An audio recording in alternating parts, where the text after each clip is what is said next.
Welcome to LOA Today. Walt Thiessen and life coach Patty Framo here. Today is Monday, December the 3rd, 2018. It's 4 p.m. New York time. That's 1 p.m. Los Angeles time. And it's 9 p.m. London time. And if you're in Sydney, Australia, it's 8 a.m. Good morning, Sydney, Australia. Welcome to your daily dose of happy. And our week is off to a fabulous start. We're going to be doing another Q&A today. It was really successful all the other times we've been doing, including last week. And it's been fun, Patty, because when we do the Q&As, that's when we get all this audience participation from the Law of Attraction Changed My Life group on Facebook. And we were getting a lot last week. I hope we get the same amount this week, you know? Yeah, I hope so, too. That was a lot of fun. Oh, it was terrific. It was really, really good. So I'm going to give people a moment here to tune in. Well, Jamie already liked us, so Jamie has just tuned in. That's a good thing because she's the admin. Thanks, Jamie. Yeah. Hi, Jamie. Hello. I'm sure other people are saying hello I'm here. dying to meet all these people, you know. There's something about having these Facebook people that you're friends with and not having met them in person, just like us having not met in person. That's true. I just would love it if we could all get together sometime and have Wouldn't that be fun? LOA party. Yeah, that'd be cool. Yeah. I'd like that. I don't know where we do it because we're all over the world, but nevertheless, we pick someplace, I guess. Have a big bash. Come to San Diego. Always got sunny days here. This is true. Yes, that's what San Diego is like. That is very true. It's a beautiful place. So let's see. Okay, people are starting to tune in. I want to make sure I got everything set up here properly so that I can actually see the comments. Yeah, here we go. Oh, and Jamie's waving hello. Hello, Jamie. There we go. Very good. And, I got another question from Nasha. She wants to know when we're going live. So I'll let her know we're live now. And I'll even give her a link to it. Whoops. I got the wrong link. not what I intended to do. We'll try this one. Yeah, there she goes. Okay, now she can get into. So, how you been? I mean, we haven't talked in a week, but I mean, listeners have some small idea of what my week has been like. I haven't clued them in on everything, but I've been through an upsy downsy kind of week, riding the roller coaster. I hope yours has been a little bit smoother than mine has been. Oh, no. No? Up and down. Heaven and hell. It's been a tough week. I kind of feel like, I wonder if when we get into law of attraction and we get really good at raising our vibration, that when we fall, we get used to that feeling a lot. You know, we get comfortable with that higher vibration feeling. Oh, yeah. And when we fall off that high-flying disc, it is like, ow, it's painful. It is. It's like you're like way down there. And I feel like it happens more in a way after you get, sort of more used to having it high because there's such a contrast between where we are up here and when you fall off that disc, you're just like crashing. It's an interesting question. I mean, I think part of it is we are all still learning how to stay there. You know, some of us are better off than others. I mean, for instance, my Monday morning co-host Louis is on there like 95% of the time. So he does a really good job of staying up there. And he's even told me that on those occasions where he slips off, he doesn't fall down very far anymore, which is ideal. You know, that's like the best place to be.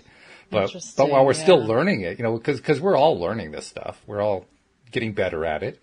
In fact, Louis gave me a really nice compliment after the podcast today, telling me how much progress he saw in me in like the last 2 months since he and I have been doing a podcast together. So thank you again for that, Louis. Nice. But, I mean, when you're learning, you know, it's not like all of us have gotten to the point now where we can maintain 100% focus on the things we want and 0% focus on the things we don't want.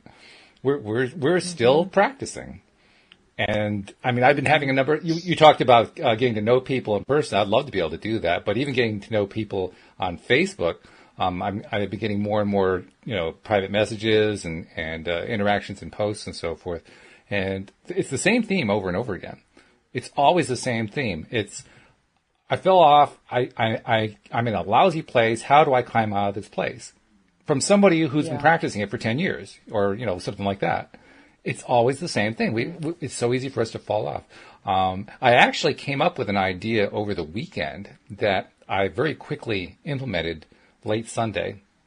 It was from a conversation I had with one of our listeners. In the conversation, she was telling me about stuff that was going on in her life, which was pretty difficult stuff. And asking for advice on, how to, she had manifested part of this big dream and all she needed was the other half of it to manifest and get the rest of her dream. And so I was saying, well, just keep doing what you've been doing because it's working. You just got to stick with it some more. And she liked that. Exactly. But she was also expressing what so many people express, that it's hard because she doesn't have a good support group or anything like that. It just got me thinking. It reminded me of what they do when they teach kids to swim. They have that buddy system, right? So, you always have your buddy and you're checking on your buddy to make sure he's okay. Maybe, you're also helping him with strokes or he's helping you with strokes, that kind of thing. But it's mainly a life-saving thing, but it's also, a teaming thing. And it occurred to me, well, why don't we have a buddy system for LOA? I mean, we should, because so many times we just need that little extra bit of support. And what better way to do it than through online? Because then, it doesn't matter where you are in the world, you can still provide support for somebody else. It's true. So I created a Facebook page and a Facebook group, both of which are called Pivot Pals, based on the idea of pivoting. And that's so cool. Yeah. And we've got people who've signed up for the group and for and liked the page and so forth. And not a whole lot of activity has gotten going yet. We're still trying to figure out what exactly we're going to do. But I figured get the impetus going, and see what comes out of it. That and I think also, that's a lot of where if people are feeling like they need that little extra, but that's kind of what coaching is about. This is true. Having that person helping you through that stuff that sort of gets all jumbled in your head. And I know for me, I mean, I'm a verbal processor. So for me to process internally, everything just spins in circles. Yes. And it's very helpful for me to be able to talk it out loud with somebody. Even just hearing yourself say the words is amazing how powerful that can be, because you hear the words back to yourself and you're like, wow, I didn't even realize I felt that way. Exactly. So I find that coaching, I think, is sort of taking that, what you're describing, but to that next level when you really need extra support. So, I think you're right. Yeah, but that's so cool. I love that. Yeah. I love that idea.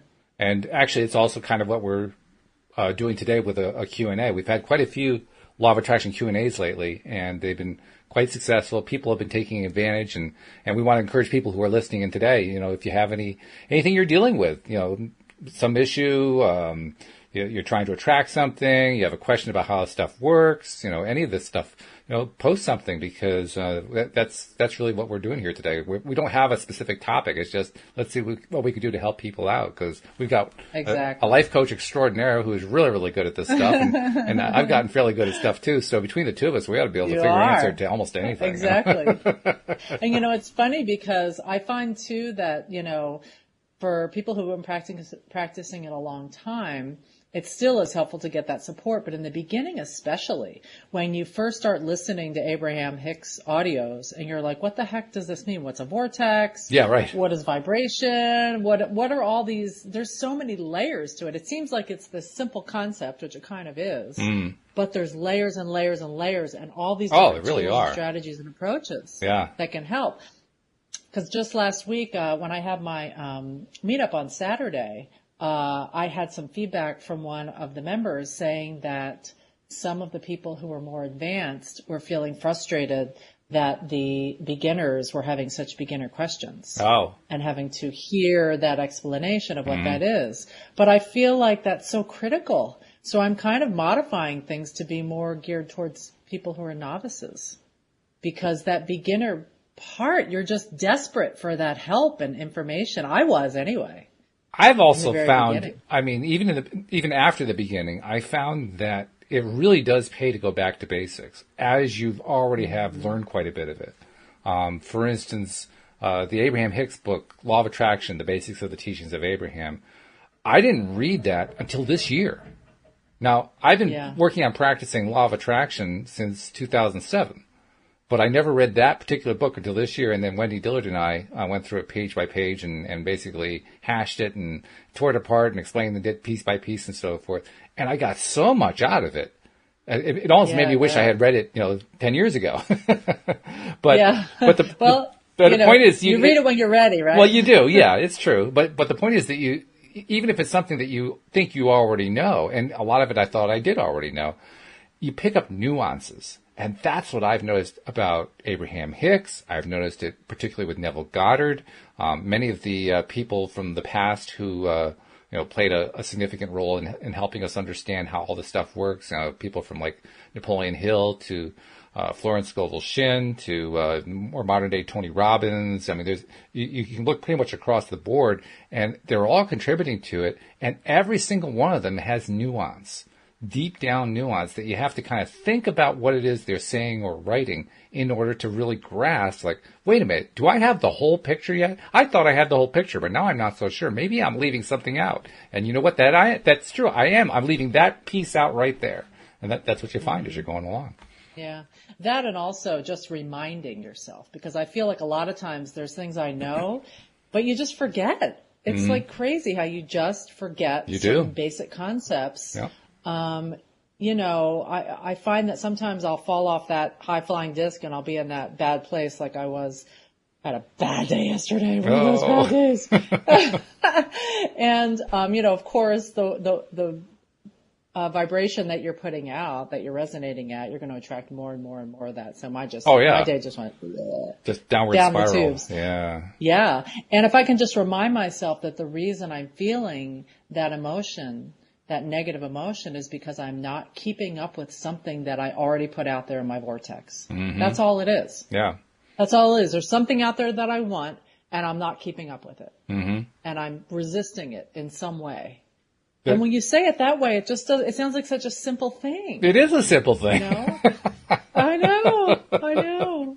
But then how do you get, when you're feeling in that bad place, then, what are the different exercises and processes and strategies can we use to move up to that place where we can actually hear that? Because sometimes, when you're in that bad place, you can't even hear stuff. It's true. It's amazing. True. And I think that that's part of why going back to rereading things or, hearing them again, you hear it in a completely different way, because at that time you only knew this much, and now you know this much, and you're able to absorb so much more of that information. That's true. And use it. Yeah, that's true. And you asked, what do you do when you're in the middle of that downward spiral? I don't have the complete answer yet, but I do have part of the answer. This much I know does work. As soon as I notice to any slight degree that I'm in that downward spiral, no matter what it is I'm thinking about, no matter what it is I'm talking about, I'll just go, stop! Just stop! And just to break the pattern, just to break the concentration. Exactly. Just stop! If it means I have to just go take a break, yeah, just stop. Just stop right there. Exactly.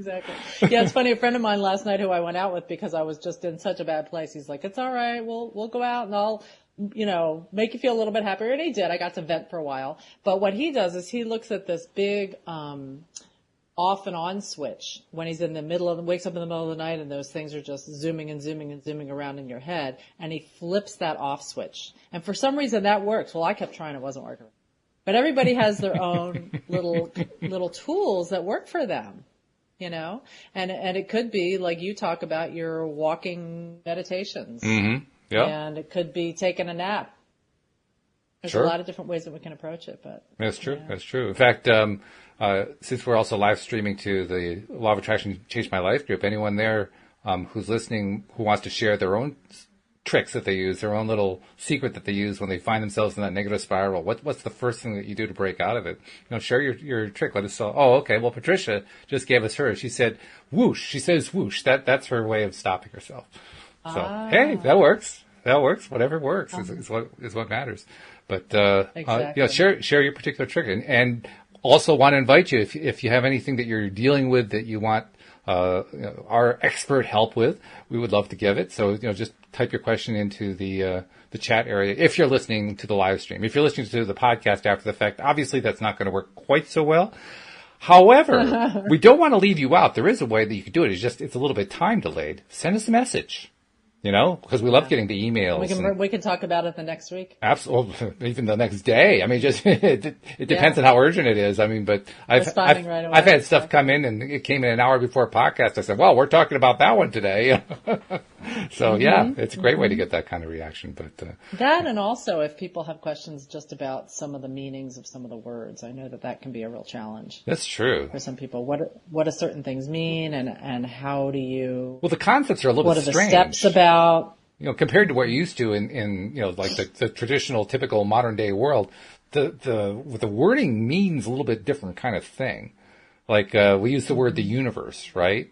Which is used in a pretty different way out in the real world. The universe is just, the planets and the stars and all that kind of thing. We use it in much more of an energetic way and has a very, very different meaning to it. So yeah, it's like the old joke about, understanding what's going on in the sports game that you're watching. It helps if you have a program so you know who the players are. And the same thing is true with the verbiage of how deliberate creation works. So yeah. So anything that's true. It's true. And even the whole idea of like when you say universe, what I think of right away is source. Mm-hmm. So when I say put it out to the universe, I'm also thinking in terms of source, inner being, higher Patty, whatever it is. Higher Patty. Oh, I like that. Higher Patty. That's good. Personalize it. That's really good. Because you have a higher Walt. I do. I like that. That feels good. Or my inner Walt. I like that one too. Personal. Yeah, it does. And I think we see something here. Jamie has posted, oh gosh, yes, if I indulge a negative thought momentum, I can suck contrast into my experience so quickly, I have to soften my body and soften my mind. It seems to allow an ascension in state. An ascension, I like that word. An ascension in state. But softening her body and softening her mind. What does that mean, an ascension? Ascension, to rise up. Ascending? Ascending. Ascend. Okay. Yeah. Mm-hmm. Yeah. Yeah, that's cool. Yeah. So softening her body as well as her mind. And her mind, yeah. Which is a good idea, because softening is another way of saying being kind to yourself. That's been a theme for us this week, talking about how important it is to be kind to ourselves because we're so rough on ourselves. It's true. When it comes to criticizing, we criticize ourselves more than we criticize anybody else. And that needs to be calmed a bit. Preferably eliminated, but calmed. And sometimes if I sort of stand outside myself, if I'm feeling really, sort of down on myself, I remember years ago going to a therapist who said, now, what would you do if you were talking to your daughter instead of myself? And it completely shifted everything for me. Well, I would never talk to my daughter that way. I would never think of it that way. I just want to soothe her and make her feel better. Mm-hmm. And it's that same thing, how sometimes people talk about your inner child or whatever. But I think a lot of it is just that inner being, that our self is this, vulnerable marshmallow that needs soothing.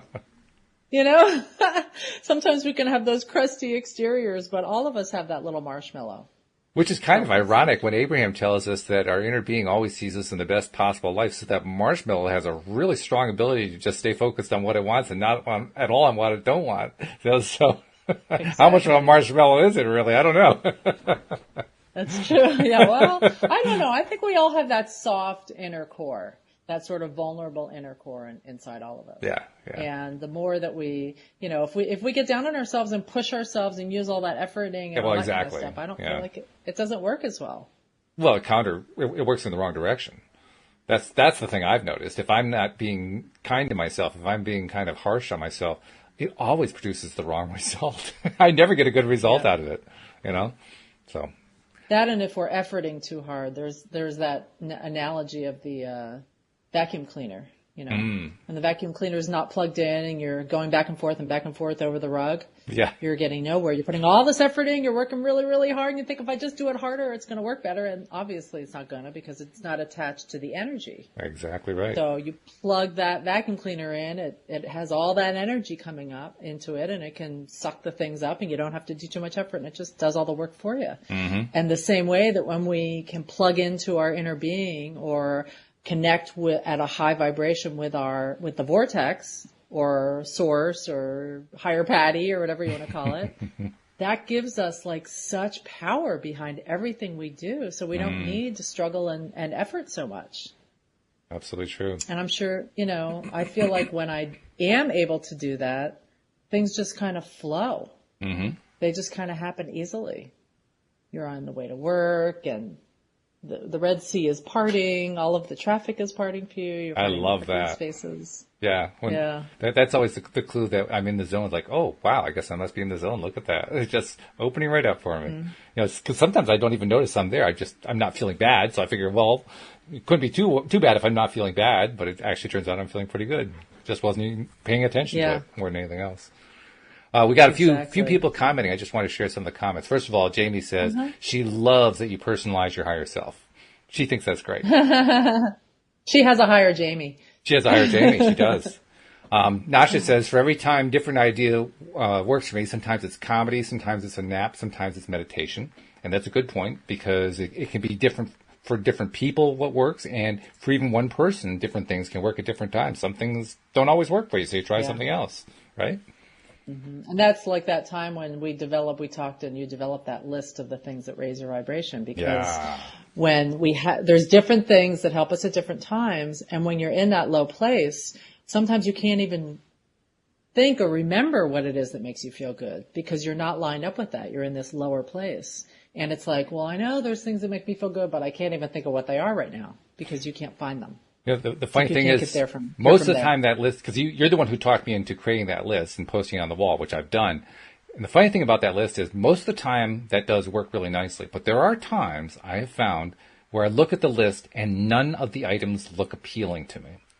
None at all. Like, I hate them all. I hate them all. I hate everything. I don't want to have to do any of that. I'm just so pissed off.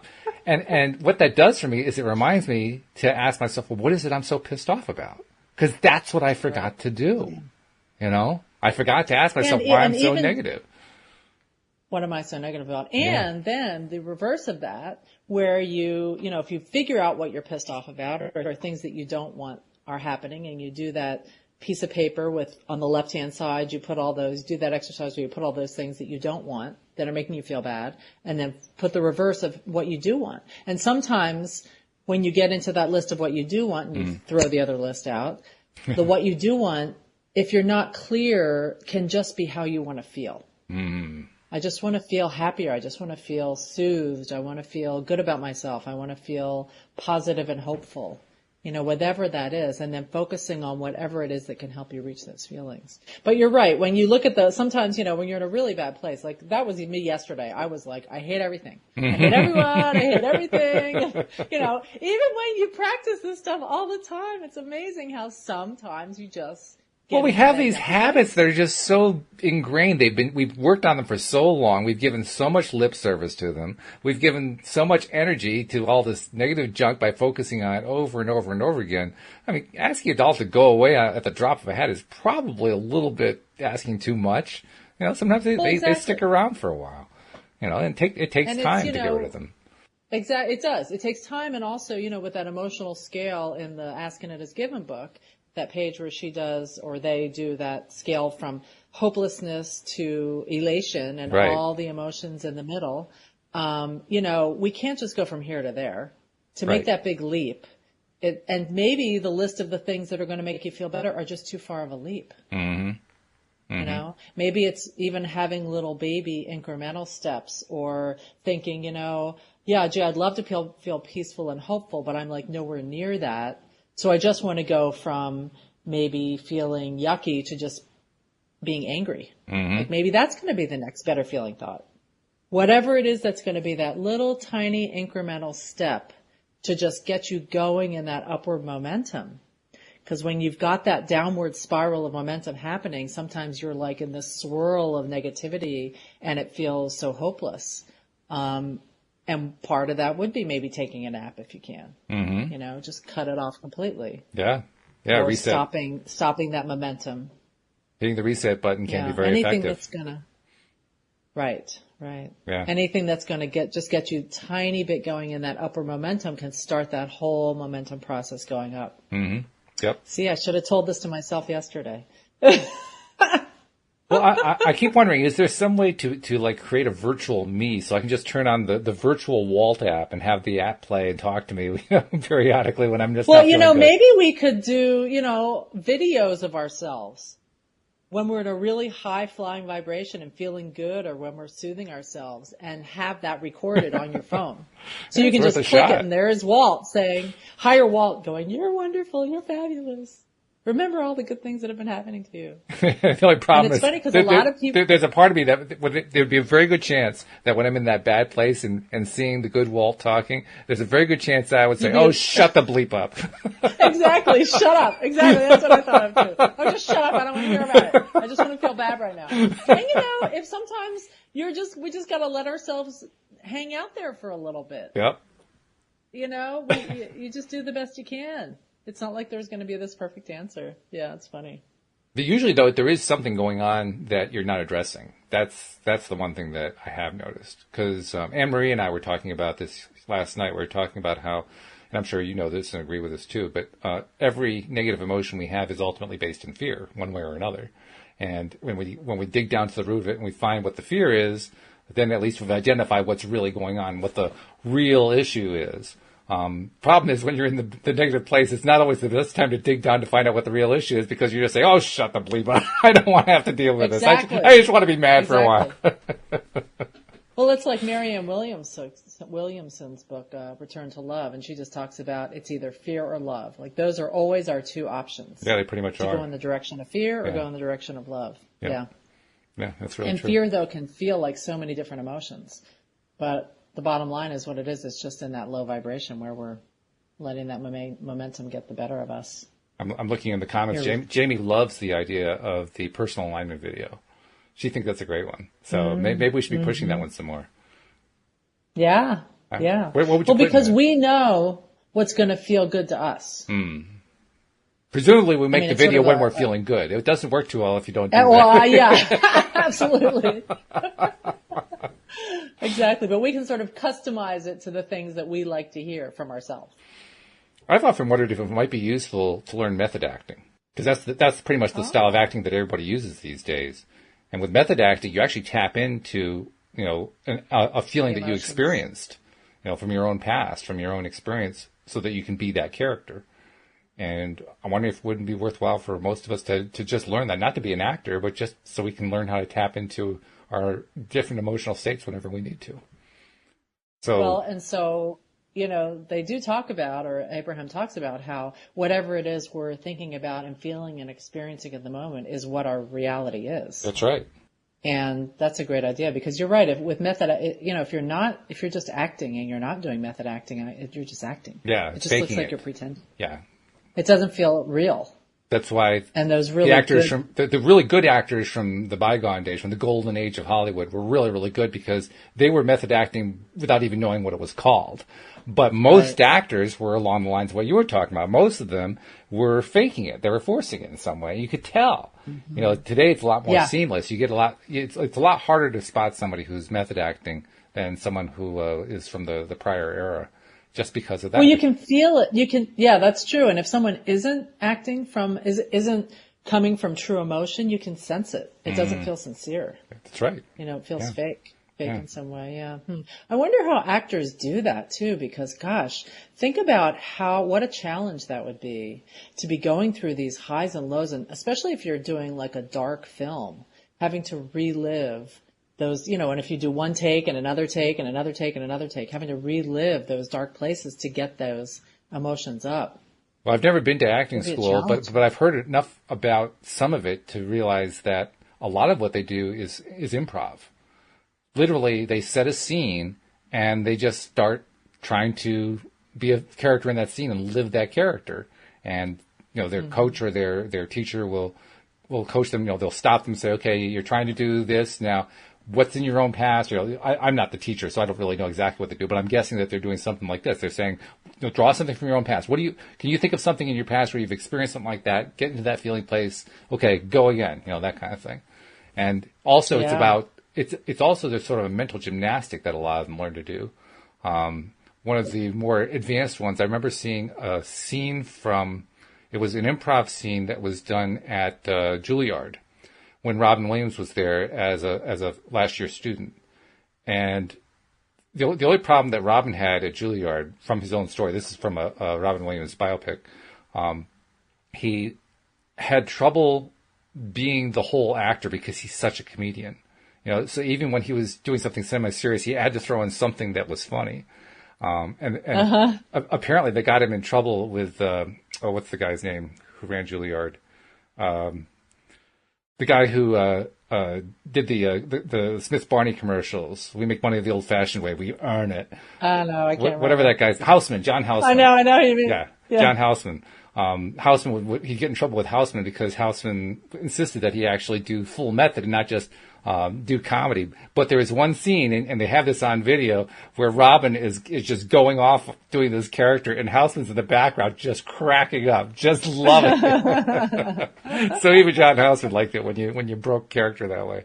But it's interesting to watch. I mean, this particular scene that they were doing, they were doing this thing where they would start doing a scene, and the two players would they'd be given a topic, like a theme, like sci-fi or something like that, and they on the spot invent a couple sci-fi characters, and they do a couple of lines, and then somebody would say switch, and that person who's saying switch thought of something they wanted to come in and do, so they'd switch with one of the other actors, and they'd come in and do their line. And you see a few of these come in, and then Robin would come in on a switch, and he would so completely throw the script out the window and replace it with something completely different. I mean, talk about channeling. You could just see creative. The other young actors, their minds were swimming like, how do I keep up with this? I know.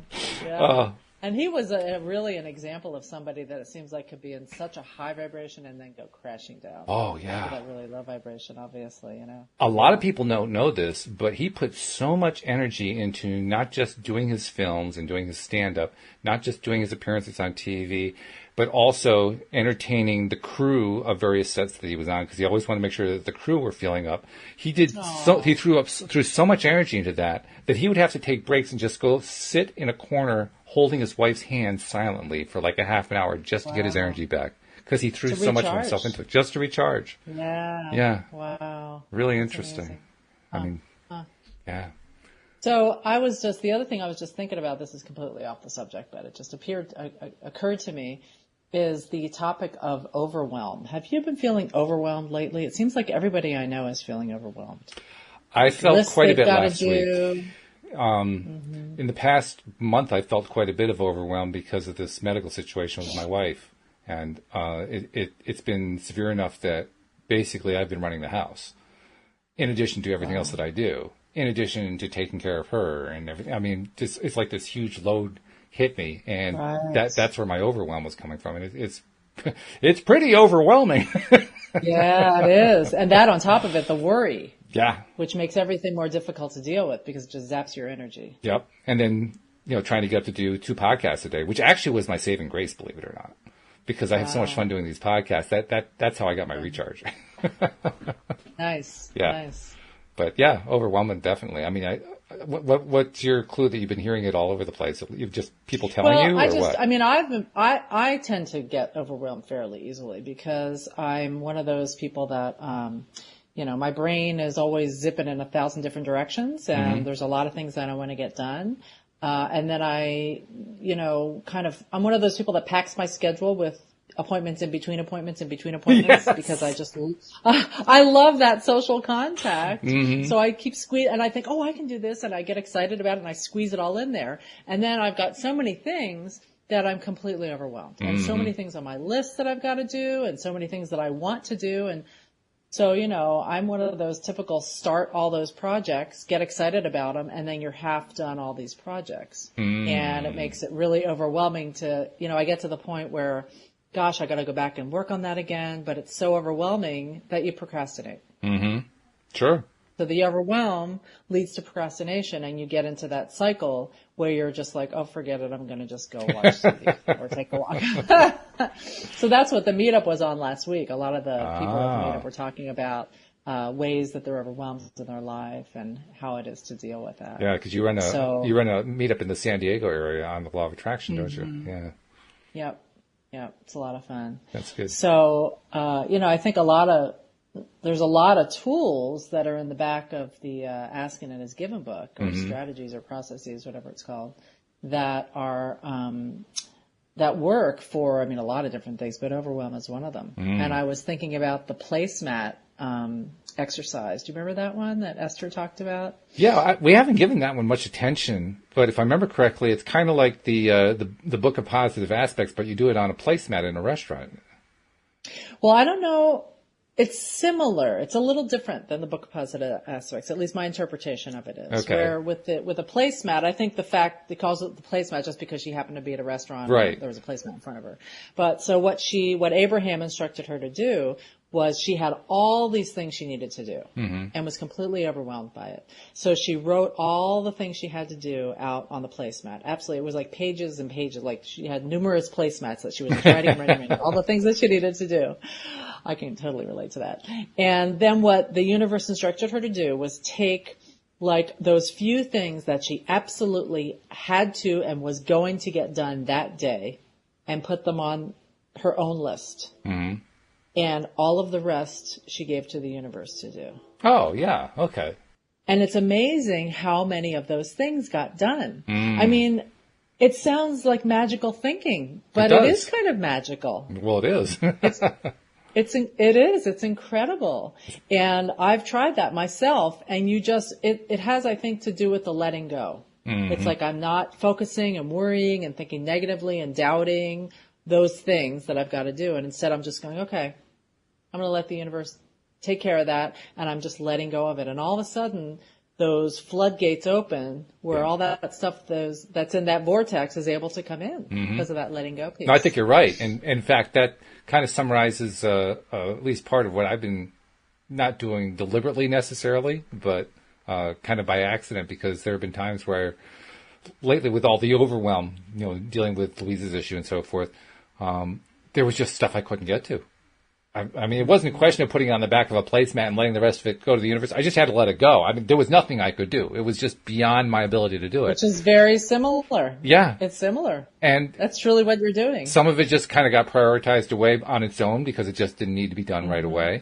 Others of it, there was one where I thought for sure it was going to get in the way because it was a client of mine who I had redone a website. I turned it into a more modern website that they could do their own changes on. And they needed me to write up a little step-by-step guide. The client is really tech challenged. I mean, really, really, really tech challenged. So he needed to have one of those. Phone. We're talking flip phones. Or earlier. Yeah. Maybe they still have a dial phone with a landline. Wouldn't surprise me. Wouldn't surprise me at all. So anyway, he needed to have that kind of thing, and I knew he had a board meeting today or tomorrow. Actually, tomorrow is when his board meeting is because this is for his organization, and the board meeting was when they were going to authorize the check to pay me for what I'm doing. And I'm thinking, well, I got to get this to him so I can get paid. Mm-hmm. And there was no way I was going to get to it. I knew I wasn't going to get to it, and yet I need the money to come in, right? And so I just gave up. And he wrote me about it, and I really didn't know what to say. I just wrote back to him, well, he has also been dealing with a medical issue with his wife, a very, very serious one, much more serious than Louise's. And when I told him what was going on, his entire tone changed. He says, oh, don't worry about it. Get to it when you get to it. No big deal. We'll send the check out, all this kind of thing. Like the whole thing just shifted right around simply because I let go of it. And why did I let go of it? Because I couldn't do anything else. There were no other options. I just had to. Well, you did have another option, though. Your option could have been to worry and obsess about it and beat yourself up about it. It's a funny thing. And if you'd done that, it wouldn't have changed. You're probably right. You did yeah. But this was one good time to actually be overwhelmed. I was so overwhelmed, I didn't have time to worry about it. That's how overwhelmed I was. Wow. And it's funny how that's how the universe does work. Yeah. It just figures it out for you. Mm-hmm. It's amazing how that happens. And I have done that before, but I've put things on a list and you think, oh, I don't know how this is ever going to happen. Mm-hmm. I mean, I remember even at one point feeling like as far as money was going, there was something about a money thing that came up that was just driving me crazy. I can't remember what it was. It had something to do with like I was late on a bill and I got a collection thing or something and I was horrified and I just felt bad about it. And I just put out there that, gosh, I really just wanted to have money flow easily to me. And I started getting like checks in the mail. And I mean, it's crazy. It's amazing how when you just let go of stuff, the universe figures it out. It's true. And That's I know very that to someone who doesn't understand this or doesn't have this belief system, they look at you like you're crazy. Mm-hmm. Like that's just magical thinking. But it is kind of magical. Well, I'll give you another example of it. With all the stuff that we were dealing with, the medical insurance, the health insurance that we've had for quite some time, was due to expire. And I had to go through the process of applying to either reinstate that one for another year or get another one, and found that the cost of that one had skyrocketed. And we weren't going to be able to afford it for next year. There was only one plan left that we could get. And you know what, Patty? That plan covers everything for no cost to us. I mean, just unbelievable. I mean, it was just, wow. I couldn't believe it. We went from like a plan where I was trying to figure out how we're going to pay for the bills for all this thing that Louise is going through to it's all paid for. Like, how did that happen? I don't understand. That incredible? And the timing was exquisite because all this started to happen in November at the exact point in time that we switched over to the new policy. I mean, perfect timing. The new card came the day that we went to the doctor's office. Wow. I mean, oh my God. Talk about perfect timing. It was crazy. That's so wild. Yeah. That's so wild. So what else has been happening in your week? I mean, overall, it sounds like things are better than they have been. Well,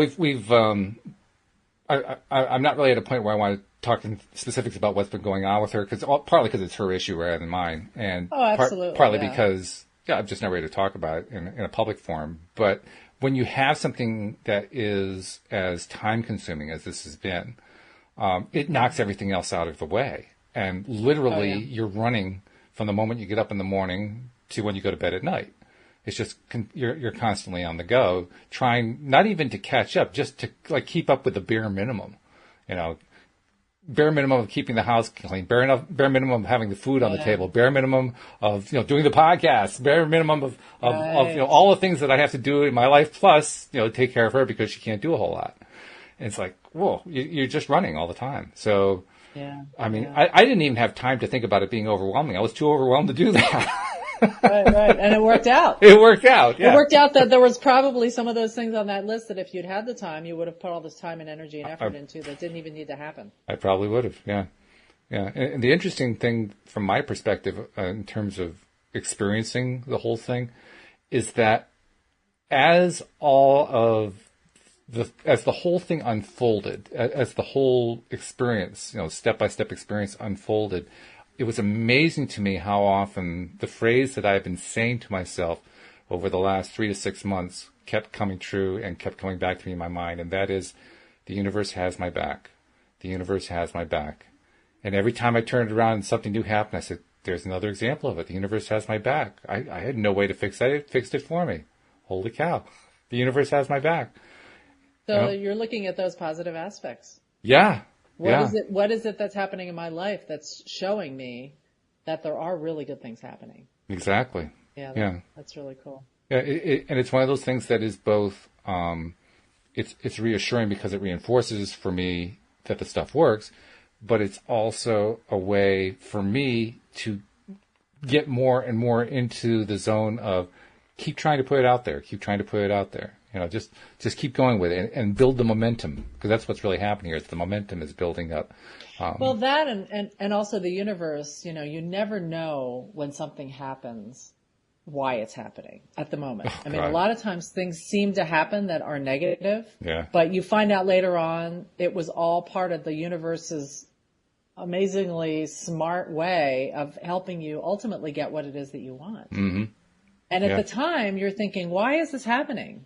But then later, a lot of times, you can look back and say, gosh, that made total sense that this led to this, led to this, led to this. And I would never have been able to figure out how to do that on my own. Exactly. Yeah. Because we got our little tiny brains and the universe has that really big brain. That's why, that's why we're so easily into overwhelm. Right there. You just put your finger on it, because there's only so much that we can individually handle. When we started surpassing that, which doesn't take a whole lot, it's pretty easy to start surpassing that. Well, that just shows one more time why it's so important to put it into the hands of God / the universe / source energy / inner being / whatever you want to call it / Inner Patty, higher Patty, higher Walt, inner Walt. Exactly. And it's funny, I found that a lot with jobs, that it turns out that initially, like one time when I got laid off from a position, and I couldn't figure out where that was leading to, and I ended up getting a job. The next job that I got was combined with that previous job, the perfect experience I needed in order to get the job that I have now. Oh, and nice. at the time, you're like, why is this happening that way? But it turns out, I mean, and that's why I try to remind myself whenever I'm in that bad place that there could be a reason why this is happening the way that it is, because it's ultimately going to be something that the universe has figured out how to make it all work. Are you reading some comments? Lots of positive comments and people saying, oh, so true. Hello. Yes, I agree. Wow, that is awesome. Oh, yes, you never know. I mean, lots of good comments like that. One person included a whole bunch of their friends' names because they wanted their friends to come hear what we're talking about. So people are enjoying it. Yeah, that's really good. Jamie posted about the method acting. She said method acting is like an embodiment of a state. And that's true. Yeah. That's exactly what you're trying to do. That's really true. Yeah, it's a good point. She also mentioned that the low vibrational thoughts equals thinking a thought not in alignment with our higher self and source. And that's exactly where it is. Yeah. Personal alignment videos is a super idea. Yeah, she said that one. Yeah, okay. Just catching up. I want to make sure I got all the comments noticed. We haven't actually gotten any questions today. That's the one thing. I'm a little surprised. Normally we get lots of questions when we do a Q&A. We haven't gotten any so far. Yeah. But hopefully some will pop up. Well, there's a few minutes left. So one thing I did want to mention, since we have a little pause here, is I'll do my little plug, my shameless plug. Sure. That if anybody is interested in either being part of the meetup, it's called, if they live in the San Diego area, it's called the North County Law of Attraction Meetup. That they can sign up for that, and it's once a month on Saturday mornings. And if anybody's interested in contacting me personally, they can email Patty at pattyframo.coaching.com, PATTYFRAMO. And the other thing that I've got coming up is starting in January, I'm putting together a group, like a coaching class/group, if anyone is in the San Diego County area. That's going to be a 6-week program on Tuesday nights, and it's going to be for those more novice law of attraction people who want to, we're going to be using Asking It As Given and going through the different steps and looking at actually practicing some of the processes and exercises in the back of the book on things that apply to their personal lives, and coming up with challenges and and issues that are causing pain or discomfort or unhappiness for them, and actually addressing them by using those processes and practicing them and supporting each other as a group. Very good. Yeah. So same kind of idea as Pivot Pals, but in a more live environment, which is good because when everybody's in the same room, it's a different kind of vibe that way. Yeah, and people really are very supportive of each other as well, which is nice. Yeah, that is good. So I'm hoping to have between 8 and 10 people in that group. So right now I've got about 3 people signed up so far. Good. Well, you'll probably get it. I was just realizing one of the reasons we probably don't have a whole lot of people come here to ask questions is I forgot to post this last week. So this only got posted this morning. So it's not like people had a whole lot of warning that we were going to do Q&A today. That's probably why, but that's okay. No problem. Yeah. Bronwyn have you guys got things too? Bronwyn is the one who said that, wow, this is awesome. And she said, your talk is so interesting. We are just in awe. And she's got a big smiley face. And I thought that's just really nice. really cool. Sweet. Oh, Christy wants to know, how long have we both been practicing law of attraction? All of our lives. But that's not really the answer you're looking for. How long have we consciously and deliberately yeah, there we go. Let's see. For me, I started in November 2007 when I first saw The Secret. That was when it started for me. Yeah? I remember way back when I was in college, one of my roommates was into Wayne Dyer, and I thought it was the most ridiculous thing. I'm like, how airy-fairy. Like, you just think something and it happens? I mean, yeah, right, that's really going to work. I was completely not in that place yet of being able to even hear about it. But when The Secret came out, I mean, there was something very, there's things I liked about it and things I didn't like about it. The basic thing about it that I thought was so wonderful is that it kind of did make the message palatable for the general public. Yes. That gosh, look what you can do and get out of this. Mm-hmm. What I didn't like about it is that it was it seemed sort of really sort of glitzy and marketing driven and kind of money oriented. And it didn't, for me, what I do appreciate about it is that it opened me up to the whole concept. Mm-hmm. And it was just at the right time. And what it did then was it helped me to have an interest in delving a little deeper and going in through the layers, because it was kind of simplistic and it didn't, it had a purpose, which was to make it palatable for the general public. Right. And that I felt was very effective. Look at how many people millions of people became aware Absolutely. of the whole concept just through that. Exactly true. So, and it's funny, I don't Christy asked, was it Secret the book or Secret the movie? Or Jamie said Secret the movie. And I saw the movie first. The book came out second as a sort of mostly a transcription of the movie. But I actually did both. I don't know about you. I did the movie, then I did the book. Yeah, I did both. And then I said, well, what's next?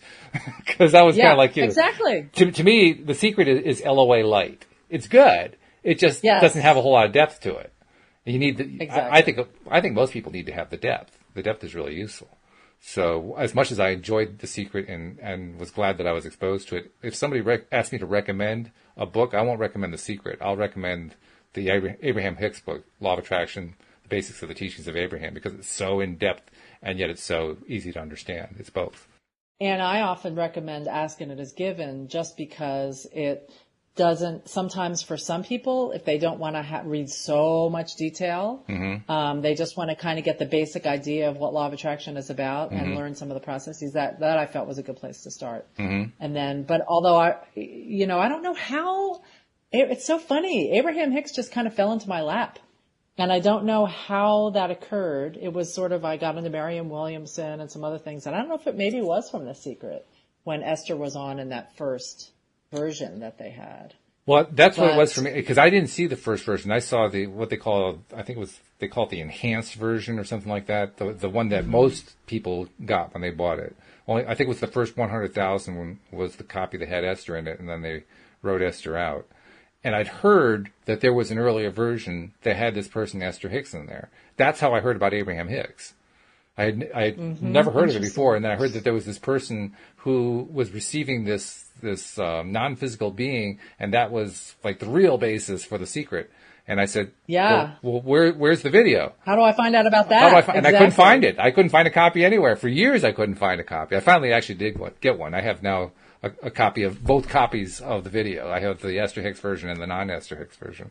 But I mean, that actually sent me off on my quest. I have to look at mine again. And see. I can't remember if it was the one.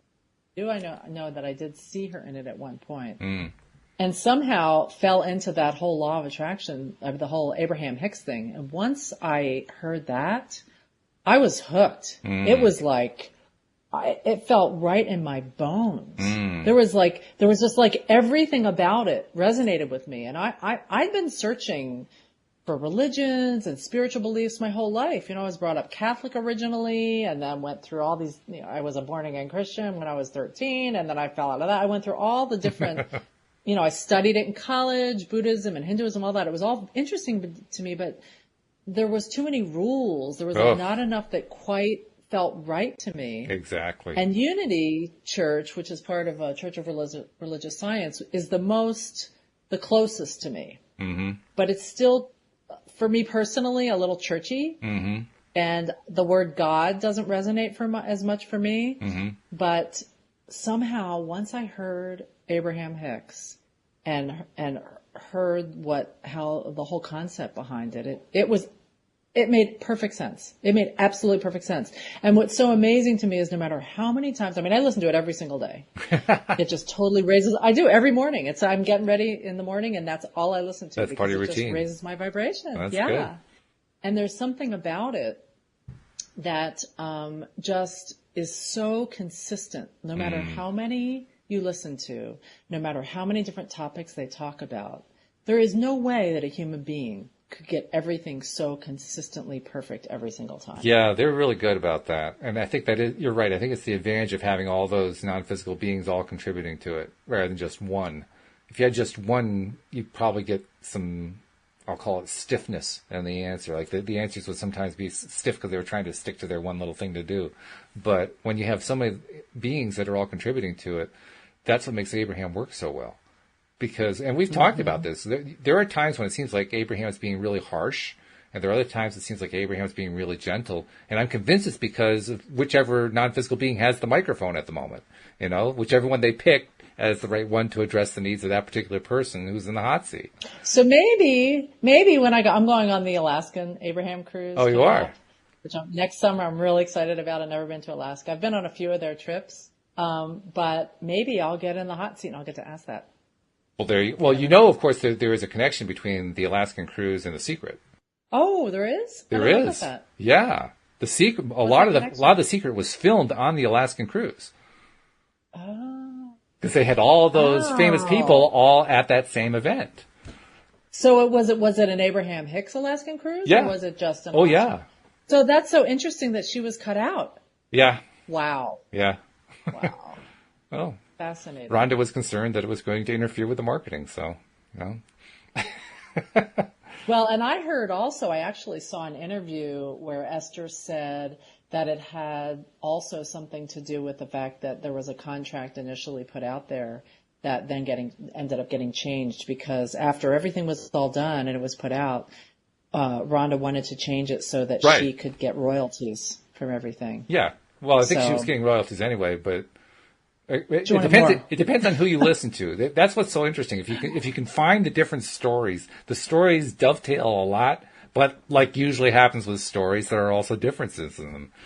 The one that I found to be interesting was there was an article that was published in The Australian, which is kind of like Australia's version of I like saw Life that magazine. You see that article? Yeah, and that one had some really interesting takes. It was a little bit negative take in some ways, but it was but it was still it was enlightening to see what it was like from that viewpoint because you pick stuff up that you wouldn't have picked up otherwise. I found, so I thought that was a really good article.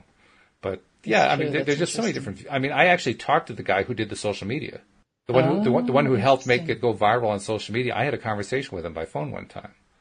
And got his take on what it was like, you know, working with Rhonda Byrne. And what did he say? Well, I promised him I can't say a whole lot of it because he couldn't say a whole lot. Oh, okay. He was because they'd been through some lawsuits, and as a result of the lawsuits, there were certain things he just couldn't talk about. He hinted at some things. One of the most fascinating things that he hinted at, and I still am not completely sure about this. This may have been his bias too, because he had a downer on Rhonda Byrne. He felt like Rhonda treated him badly. But in his words, roughly half of the presenters of The Secret were frauds. That's what he said. Now he said half of them were legitimate, and he said he himself is not a believer in the law of attraction. So, but he felt that half of them were legitimate, that they were genuine, honest, and so on and so forth. He said the other half he wouldn't trust them as far as he could throw them. Yeah, I did sense some that didn't feel real to me. Did you? In watching that. I remember feeling kind of like, oh, this is just a marketing thing on some of them, where they just wanted to kind of get clients or something, you know. It didn't feel really genuine. Right. But there's something about when Esther channels Abraham that is just, it just feels so genuine and so real. That's what was so interesting about the Esther part of The Secret, because once you see the version that has her in it, I mean, her contribution was minimal in terms of what Rhonda edited in, that it's a wonder that she edited it out. I mean, why did she even bother? It's not like there was this major Abraham thing going on. It just seemed like Esther talking to the camera. So I didn't quite understand that. But, and Esther Hicks, Abraham receiving workshop is a completely different experience from The Secret. I mean, completely different. Because you're right. I mean, when you hear the whole thing in context, uninterrupted, unedited, the whole flow, it just makes sense in ways that nothing else makes sense. And that's true. And I've enjoyed a lot of the gurus, if you will. Lately, I've been enjoying Neville Goddard. Cindy Chavez and I have been doing the Neville Goddard books, and they're fun. They're really good. I still say Abraham's at the top of the list. They're really, really good. Yeah, totally for me. Yeah. Totally for me. I have to say, I'm just a one flavor person. You're one flavor? Seriously, well, I know that I should be open to those other ones, but Abraham Hicks is the one that it just hits me in my heart. It totally feels right to me. Jamie made a really good Excellent. comment. She says different people resonate with different ways of presenting the ideas, and that's exactly true. Yeah. That's exactly agree. true. Yeah. Yeah. Yeah. And it's like with a process. I mean, you have to go with whatever feels right to you. For both you and me, Abraham felt right.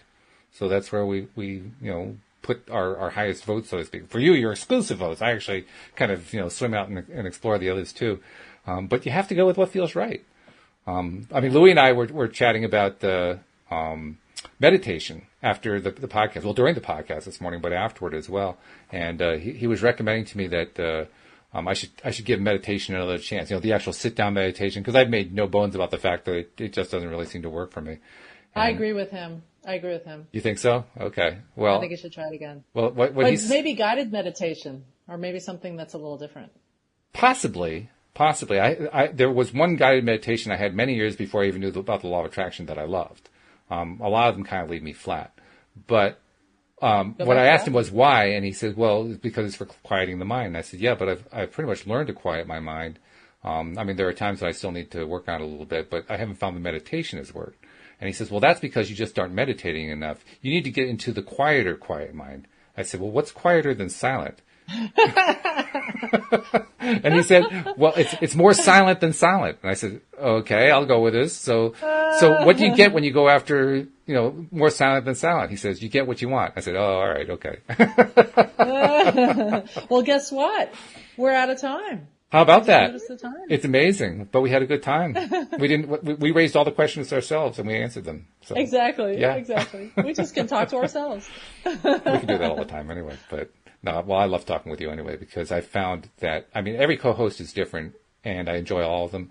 You're the one that I feel like it's just the easiest conversation because we're so much on the same wavelength. I mean, when you utter the thought, it's exactly the thought I had in mind. And so it just kind of flows. Easy peasy. Yeah. Yep. Really easy. I agree. So, cool. Well, this has been good. We're high-fiving ourselves. Yep, today. high five. Hooray. And I will be sure to put out the event announcement today instead of next Monday so people have time to sign up for it and prepare their schedules so they can come and do the Q&A with us. But okay, sounds good. And I would love to welcome novices to really get some of those basic concepts down. I love talking about that and love teaching about it. Yeah, in fact, if you're hearing this and you know it's coming up next week, share it with your friends. You know anybody who's still learning how all this kind of thing works? Put their name in when you see the announcement so that they can see it too. Share the love, so to speak. And by the way, become a subscriber if you're not a subscriber. The details are in the description. Patty, it's been great. I look forward to talking to you next week. All right, sounds good. Take all care. All right, we'll see you all next time here on LOA Today. Goodbye, everybody.